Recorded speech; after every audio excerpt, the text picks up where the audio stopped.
جیسا کہ آپ جانتے ہیں آزاد جموں کشمیر میں ایک سیاسی کھیل پھر کھیلا جا رہا ہے۔ عوام کے جو نمائندے ہیں، حقیقی نمائندے ہیں، ان کو پس پشت ڈال کر ایک مصنوعی حکومت ایک بار پھر وہاں قائم کی جا رہی ہے۔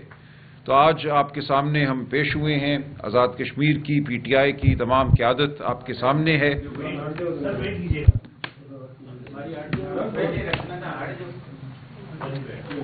اور جو اس وقت وہاں صورتحال پیدا ہو رہی ہے، اس پہ جو ہمارا موقف ہے بطور جماعت، وہ ہم آپ کے سامنے رکھنا چاہتے ہیں۔ دیکھیں، جو حالات آزاد جموں کشمیر میں پیدا کر دیے گئے تھے 2023 کے بعد، جب وہاں حکومت پی ٹی آئی کی حکومت کو گرایا گیا، ایک مصنوعی نظام تب قائم ہوا تھا۔ ہمارے 29 ایم ایل اے تھے، ان 29 ایم ایل ایز کو لالچ کے تحت یا دھونس کے تحت آگے پیچھے کیا گیا۔ پھر ایک ہائی کورٹ کا فیصلہ آ گیا جس نے یہ کہا کہ کسی جماعت کا وجود ہی نہیں ہے آزاد جموں کشمیر میں جو پاکستان کی کسی جماعت سے منسلک ہو، لہٰذا پی ٹی آئی کو، پی ایم ایل این کو، پیپلز پارٹی کو، سب کو کالعدم جماعتیں قرار دے دیا گیا۔ اس فیصلے کی روح سے تمام ممبران اسمبلی جو تھے وہ آزاد قرار پائے، لیکن بعد میں یہ ہوا کہ پی ایم ایل این اور پیپلز پارٹی کو بطور جماعت وہاں رجسٹر کر لیا گیا، جبکہ پی ٹی آئی کو آج دن تک آزاد جموں کشمیر میں دوبارہ رجسٹر نہیں کیا گیا، اور ہمارے جو اراکین تھے ان کو آزاد قرار دے دیا گیا۔ اس بنیاد پہ ہمارے اراکین میں سے کچھ پیپلز پارٹی میں چلے گئے، کچھ مسلم لیگ نون میں چلے گئے، اور کچھ پارٹی کسی میں گئے بغیر وزارت کے عہدوں پر جا کر براجمان ہو گئے۔ تو یہ صورتحال ہے، یہ کھیل کھیلا گیا۔ اس کے پیچھے جو کردار تھے وہ سب کو معلوم ہیں۔ وہی طاقتیں جو پورے پاکستان میں جمہوری عمل پر حاوی ہوتی ہیں، وہی طاقتیں آزاد جموں کشمیر میں بھی جمہوری عمل پر حاوی ہوئیں، اور عوام کو یہ کہا گیا کہ ان کے ووٹ کی کوئی وقت نہیں ہے۔ اس عوام سے دوری کا اور عوام کو دھتکارنے کا نتیجہ جو ہوا وہ آپ کے سامنے ہے۔ آزاد جموں کشمیر میں ایک خلفشار ہے۔ آزاد جموں کشمیر کے عوام اور وہاں عہدوں پر بیٹھے لوگوں کے درمیان ایک خلیج ہے۔ یہ بار بار آپ کے سامنے آتا ہے۔ یہ اس خلیج کا جو نتیجہ ہے، وہاں جو تحریک چلی ہیں پچھلے چند ماہ میں، بار بار چلی ہیں ناانصافی کے خلاف، مہنگائی کے خلاف، وہ آپ کے سامنے ہے۔ اور یہ ایک طرح سے ایک تنبیہ ہے پاکستان کے لیے، تمام صوبوں کے لیے، کہ جب آپ عوام کے حقیقی نمائندوں کو ایک کھیل کے تحت پس پشت ڈالتے ہیں، عوام کے مینڈیٹ پر ڈاکہ ڈالتے ہیں، تو راوی سب اچھا ہے نہیں لکھ سکے گا، سب اچھا نہیں رہتا۔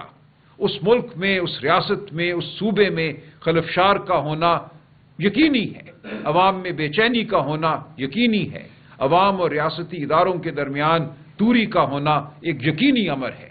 یہ چیز ہمیں آزاد جموں کشمیر میں نظر آتی ہے، اور یہی چیز پورے پاکستان کی آج حقیقت ہے کہ عوام ایک طرف کھڑے ہیں اور ریاست دوسری طرف کھڑی ہے، ریاستی ادارے دوسری طرف کھڑے ہیں۔ ایک جھوٹ کی خلیج ہے جو قائم کر دی گئی ہے، حق ایک جانب ہے اور ڈھونگ اور فریب دوسری جانب ہے۔ تو یہی کچھ آج آزاد جموں کشمیر میں ہو رہا ہے۔ ہم نے بطور پارٹی ایک اجلاس منعقد کیا، تمام سینئر قیادت موجود تھی، تمام ہمارے ایم ایل اے، ہمارے جو اس وقت آزاد جموں کشمیر اسمبلی کے رکن ہیں، وہ موجود تھے۔ ہم نے بطور جماعت یہ فیصلہ کیا ہے کہ اس تمام ڈھکوسلے سے ہمارا کوئی تعلق نہیں ہوگا، ہم اس عمل سے دور رہیں گے اور عوام کی عدالت میں کھڑے رہیں گے، حقیقی جو نمائندگی ہے عوام کی اس کا حق ہم ادا کرتے رہیں گے۔ تو یہ کھیل کھیلیں مسلم لیگ نون اور پیپلز پارٹی ایک ہی سکے کے، ایک کھوٹے سکے کے دو رخ ہیں، کبھی ایک باری لیتا ہے، کبھی دوسرا باری لیتا ہے، ان کے درمیان ایک نورا کشتی کبھی برپا کر دی جاتی ہے، لیکن در حقیقت یہ اب ایک ہی ہیں، یہ اس نظام کے مستفید ہیں۔ یہ نظام جو جبر پر کھڑا ہے، جو عوام کے ووٹ کی نفی پر کھڑا ہے، یہ اس نظام کے مستفید ہیں۔ ہمیں ان سے کچھ لینا دینا نہیں ہے۔ ہم موجود رہیں گے، عوام کے درمیان موجود رہیں گے۔ آزاد جموں کشمیر اسمبلی میں ہمارے جو اراکین ہیں، خواجہ فاروق صاحب ہیں، قیوم نیازی صاحب ہیں، دیوان صاحب بیٹھے ہیں، صاحبزادہ حامد رضا صاحب بیٹھے ہیں، یہ حق کی آواز بلند کرتے رہیں گے۔ ہم اپنی جگہ، اپنے اصول پر کھڑے رہیں گے اور ہم ہر دھوکہ دینے والے سے دور رہیں گے۔ تو یہ ہے صورتحال۔ کوئی اس میں بڑی بات نہیں ہے جو آزاد جموں کشمیر میں ہو رہا ہے، ایک چہرے کو ہٹا کر دوسرا چہرہ وہاں بٹھا دیا جائے گا، کوئی یہ سیاسی بھونچال نہیں ہے، یہ کچھ بھی نہیں ہے، یہ ایک کھیل ہے، اس کھیل کا ایک اگلا ایک دور ہے، اس سے زیادہ کچھ بھی نہیں ہے۔ اصل حقیقت وہی ہے کہ عوام کے دلوں میں کون بستا ہے، وہ عمران خان ہے، وہ پی ٹی آئی ہے، اور عمران خان اور پی ٹی آئی کے جو سپاہی ہیں آزاد جموں کشمیر میں، وہ عوام کے ساتھ کھڑے ہیں، عوام کی ہر جد و جہد کا ہم حصہ رہیں گے، عوام کی نمائندگی ہم کرتے رہیں گے۔ تو میں گزارش کروں گا قیوم نیازی صاحب سے اور پھر خواجہ فاروق صاحب سے کہ یہ بھی اپنی گزارشات پیش کریں۔ بسم اللہ الرحمن الرحیم۔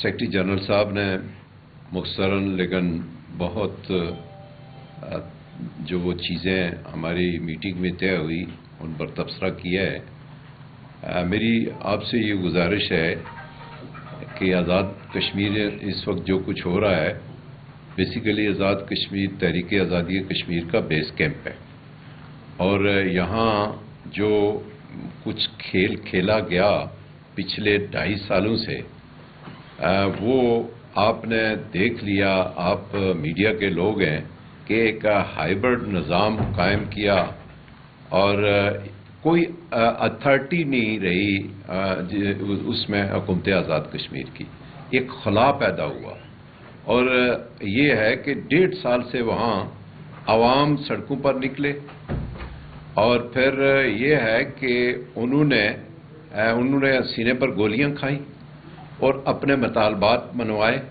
اور واپس گئے۔ آج بھی فیڈرل گورنمنٹ جا کے وہاں ان سے بات چیت کرتی ہے، اور انہوں نے جو ایک ایگریمنٹ کیا ہے وہ عوامی ایکشن کمیٹی کے ساتھ کیا ہے۔ تو ایسے میں چونکہ جو وہاں ارباب اختیار تھے، ارباب اقتدار تو وہ ہیں جو اس وقت پھنسے ہوئے ہیں، لیکن جو ان کو چلا رہے ہیں آزاد کشمیر میں وہ ارباب اختیار ہیں۔ وہ وہاں کی جب انہوں نے سچویشن دیکھی تو انہوں نے وہاں اسی ہائبرڈ سسٹم سے ایک ایسی صورتحال پیدا کی کہ موجودہ وزیر اعظم کو اتارا جائے اور اس عوامی تحریک کو ٹھنڈا کیا جائے، جس میں پی ٹی آئی پیش رہی ہے۔ روز اول سے عمران خان صاحب نے کہا کہ ہم جو ہے وہ عوامی جوائنٹ ایکشن کمیٹی کے ساتھ ہیں، اور میں پورے طریقے سے سیکرٹری جنرل صاحب کی ہدایت کے مطابق آزاد کشمیر میں لیڈ کرتا رہا، اور ہم وہاں ان کے ساتھ پوری ہماری پارٹی کی حمایت اور ہمارے کارکن جہاں بھی تھے پورے آزاد کشمیر میں ان کو سپورٹ کرتے رہے۔ تو اس میں جو صورتحال پیدا ہوئی وہ یہ ہے کہ وہاں اب وہ اس وزیر اعظم انوار الحق کی ناکامی کی صورت میں ایک ایسا پھر دوبارہ ایک بوسیدہ گھسا پھٹا ہوا نظام لا رہے ہیں کہ پیپلز پارٹی کا وزیر اعظم لایا جائے اور پاکستان مسلم لیگ کو اپوزیشن میں بٹھایا جائے۔ تو ہماری ابھی جو میٹنگ ہوئی ہے اس میں ہم نے سیکرٹری جنرل صاحب کی موجودگی میں آزاد کشمیر کی جتنی بھی سینئر قیادت تھی اس نے یہ فیصلہ کیا کہ ہم اس سارے کھیل سے، یہ جو دوبارہ چوتھی مرتبہ کھیلا جا رہا ہے، اس میں ہم اس سے لا تعلق رہیں گے اور ہم عوامی تحریک کے ساتھ رہیں گے، عوام کے ساتھ رہیں گے، اور میں سمجھتا ہوں کہ آزاد کشمیر میں غیر جانبدارانہ الیکشن ہونے چاہیے اور اس میں بر وقت ہونا چاہیے۔ آزاد کشمیر میں فوری طور پر غیر جانبدارانہ چیف الیکشن کمشنر کی تعیناتی ہونی چاہیے، جس سے کہ آزاد کشمیر کا وہ ماحول جس کی حکومت پاکستان کو ضرورت ہے، پاکستان کی عوام کو ضرورت ہے۔ میں آخر میں یہ کہنا چاہتا ہوں کہ اس حکومت نے آزاد کشمیر کے عوام اور پاکستان کے عوام کے درمیان خلیج حل کرنے کی کوشش کی ہے۔ میں اس کے لیے بھی اس کی بھی مذمت کرتا ہوں، اور آزاد کشمیر کے لوگوں کے دل اپنے پاکستان بھائیوں سے اسی طرح دھڑکتے ہیں جس طرح پاکستان بھائیوں کے آزاد کشمیر کے بھائیوں کے ساتھ دل دھڑکتے ہیں، ان کے ساتھ تعاون ہے، پیار ہے، محبت کا رشتہ ہے۔ شکریہ، اللہ حافظ۔ جی خواجہ صاحب۔ میں بس بہت ساری بسم اللہ الرحمن الرحیم ایاک نعبد و ایاک نستعین. پہلے تو میں اپنی جانب سے اور پارٹی جانب سے آپ سب میڈیا کا شکریہ ادا کرتا ہوں کہ آپ نے ہمیشہ کشمیر ایشو ہو یا آزاد کشمیر کے معاملات ہوں تو اس میں آپ نے ہمیشہ ہمیں موقع دیا اور ہمارا ساتھ دیا. اپریل 2022 میں 10 اپریل کو خان صاحب کی حکومت یہاں پہ ایک سازش کے تحت ختم کی گئی اور ایک سال کے بعد اپریل 2023 میں پی ٹی آئی کی حکومت جسے مینڈیٹ ملا تھا 2021 میں اسے ختم کر کے اسی طرح جس طرح پی ڈی ایم کی حکومت یہاں بنائی تھی پی ڈی ایم 2 کی وہاں حکومت بنائی گئی اور وہاں پہ 2-2.5 سالوں سے جیسا نیائی صاحب نے بھی کہا کہ حکومت پاکستان سے ہمارا اختلاف ہو سکتا ہے لیکن ریاست پاکستان کے لیے ہم کشمیری ہمیشہ یہ چاہتے ہیں کہ ریاست پاکستان مضبوط ہو اور ہمیں افسوس یہ ہے کہ اس 2-2.5 سالوں میں ایک ایسا فضا پیدا کی گئی کہ لوگوں نے یہ سمجھا شاید ریاست پاکستان اور حکومت پاکستان میں کوئی ایک ہی مماثلت ہے. اس کی ہم مذمت کرتے ہیں. ہم کشمیری ہمیشہ پاکستان کو سیاسی لحاظ سے معاشی لحاظ سے ثقافتی لحاظ سے مضبوط دیکھنا چاہتے ہیں کہ ایک مضبوط پاکستانی تحریک آزادی کشمیر کی ضمانت بھی ہے. اب یہاں پہ میں اتنے سے بات کروں گا کہ ہمیں آج فخر ہے ہم 7 آدمی تھے جو نہیں گئے, ان کے ساتھ ہر قسم کا دباؤ برداشت کیا. ہم سمجھتے تھے جو مینڈیٹ خان صاحب نے ہمیں دیا تھا جولائی 2021 میں, ہمیں فخر ہے کہ آج بھی ان کے ساتھ کھڑے ہیں تمام تر دباؤ کے باوجود. اور انشاءاللہ تعالی جب بھی رزلٹ آئے گا تو آپ دیکھیں گے کہ 8 فروری 2026 کی طرح جو رزلٹ آیا تھا 25 کی طرح وہی رزلٹ انشاءاللہ آزاد کشمیر میں آئے گا. سیکرٹری جنرل صاحب سے ہماری تفصیل میں بات ہوئی ہے. ایک منڈی وہاں پہ لگی ہوئی ہے.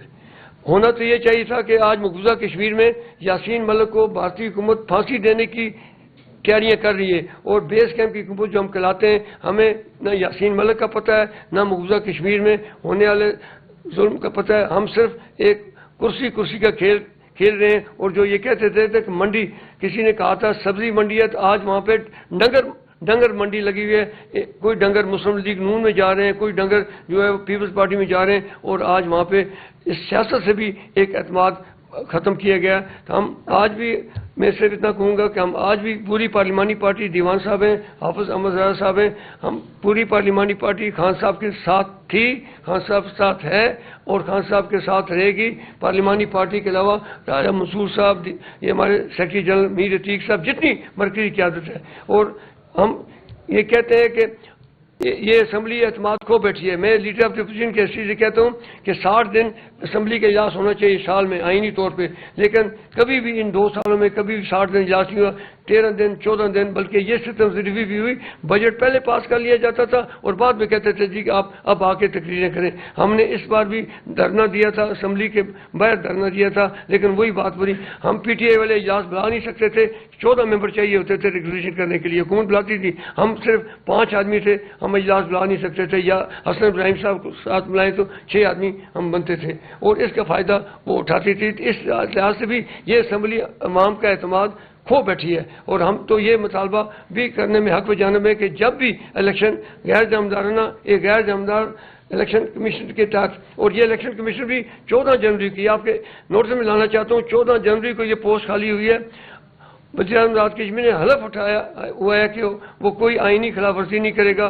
اور میری تمام تر کوشش کے باوجود 3 بار انہیں لیٹر لکھا, ان کے پرنسپل سیکرٹری کو لیٹر لکھا, وزیر اعظم پاکستان کو چیئرمین کشمیر کونسل کی حیثیت سے لیٹر لکھا, لیکن انہوں نے کنسلٹیشن کا پروسیس مکمل نہیں کیا, جس وجہ سے یہ آئینی عہدہ آج بھی خالی ہے. اور ہمیں خدشہ ہے کہ وہ کہیں اپنی مرضی کا کوئی سلطان سکندر راجہ وہاں پر بھی نہ پیدا کر لیں اور پھر آزاد کشمیر کے الیکشن کو اسی طرح چرا لیا جائے جس طرح کے یہاں پہ چرایا گیا ہے.